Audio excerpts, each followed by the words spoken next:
네, 양가희 기자 안녕하세요. 안녕하세요. 네, 전국 17개 시도교육청 가운데 14곳이 당초 예상대로 내년도 예산안에 어린이집 누리과정 예산을 한 푼도 편성하지 않았다고요? 네, 그렇습니다. 만 3세에서 5세의 무상교육을 뜻하는 누리과정이 처음부터 말도 많고 탈도 많았었는데요. 이번 예산 편성에서 서울시 교육청을 비롯한 14개 교육청은 모두 어린이집 누리과정 예산을 세우지 않아서 또 한 번 파장이 예상되고 있습니다. 대부분 교육청이 관련 예산을 편성하지 않음에 따라 내년 어린이집 보육 혼란은 현실화될 가능성이 매우 커졌습니다. 네, 그렇다면 내년도 예산안에 어린이집 누리과정을 예산을 편성한 곳, 이 교육청은 어디일까요? 네, 모두 보수 성향으로 평가받는 교육감이 이끄는 곳으로 이 대구와 경북, 울산 세 곳인데요. 대구시 교육청은 내년도 누리과정 6개월분 사업비로 957억 원의 예산안을 편성했고, 울산시 교육청은 9개월분인 348억 원, 그리고 경북도 교육청은 6개월분인 493억 원을 편성했습니다. 이들이 1년치 예산을 모두 편성하지 못한 것은 바로 재원 부족 때문인데요. 추후 국비 확보 등으로 해결해 나갈 것이라는 입장을 밝혔습니다. 네. 그러면 나머지 14개 시도교육청 중에 13곳은 또 진보 성향으로 분류되는 교육감들이 수장으로 있어서 네. 이게 어떻게 보면 또 진보와 보수의 갈등으로 점차 불이 커지고 있는 것 같은데요. 네.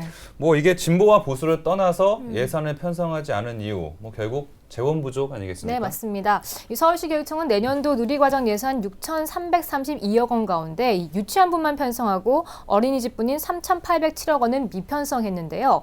시 교육청은 지방교육 재정이 열악해서 이 어린이집 누리과정 예산을 편성하면 다른 주요 교육 사업에 차질이 빚어질 수밖에 없다고 주장을 하고 있습니다.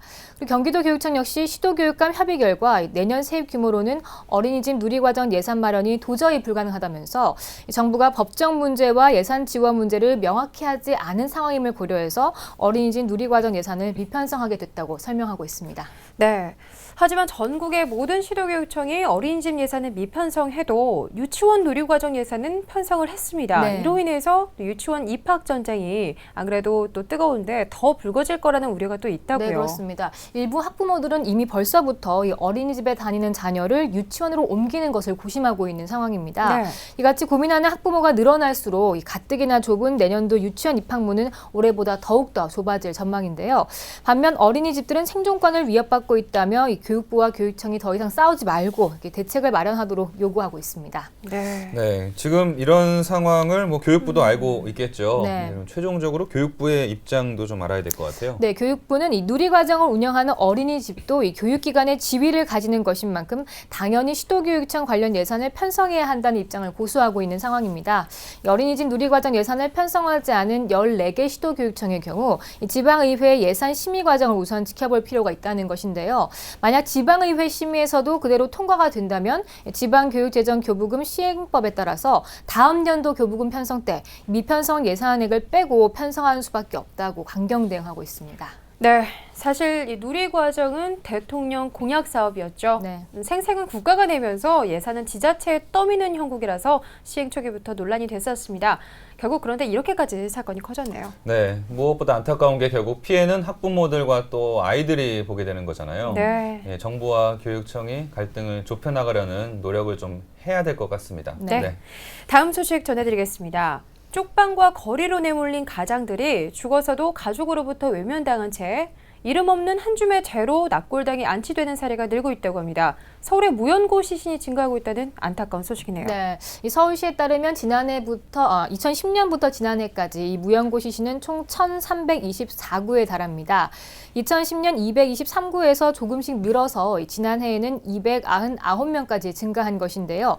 이 중 남성이 전체의 90%를 차지하고 있습니다. 또한 무연고 시신은 대부분이 노숙인 출신이라고 하네요. 네. 네, 이 무연고 시신이 우리 예상으로는 뭐 대다수 어르신들 거다 네. 짐작이 되는데 네. 그게 아니라면서요? 네, 오히려 72%가 65세 이하라고요? 네, 그렇습니다. 지난해 기준 연령별로는 65세 미만이 216명이고 65세 이상이 76명이었습니다. 예상 밖의 수치인데요. 네. 그러네요. 네. 네, 지하철 무임승차 등 정부의 각종 혜택을 받을 수 있는 65세 이전에 이렇게 약 72%가 사망한 것이어서 더욱 놀라움을 주고 있는 상황입니다.